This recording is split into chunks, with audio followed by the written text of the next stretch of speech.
Much needed financial boost this weekend.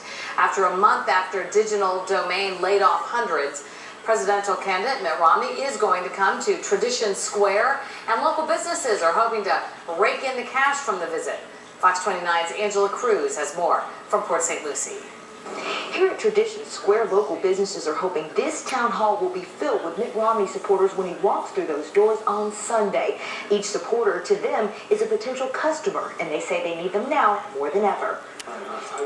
Joe Netto's barber shop has had a few more empty chairs since Digital Domain laid off hundreds of Port St. Lucie employees last month. It was the bad news, the bad news for the city, for Port St. Lucie.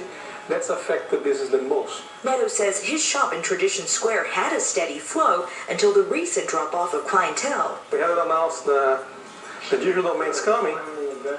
I got excited too, and I was thinking I might have to put more barber chairs in here. Tradition's restaurant owner Roberta Hepburn says Digital Domain's closure lost some customers for her business, the Tin Fish. They would call in orders every day, lunch orders, and we did see a lot of business from Digital Domain. But now she's put Republican signs all over her business, and she was one of the first people to get tickets to see presidential candidate Mitt Romney when he comes to Port St. Lucie this Sunday. He'll campaign right outside her doors. Town Hall, that's where he'll be, and this whole area, that area, even probably across the street, is going to be just, oh my goodness, there's going to be so many people. With countless supporters expected to turn out for what the Republican camp calls a victory rally with Mitt Romney, Netto says he may keep its doors open Sunday for the occasion, and if the candidate himself stops by, It'll be my pleasure to take care of him.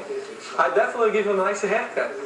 Tickets for the event are free, and you can find out how you can get some on WFLX.com. In Port St. Lucie, Angela Cruz, Fox 29 News. There's still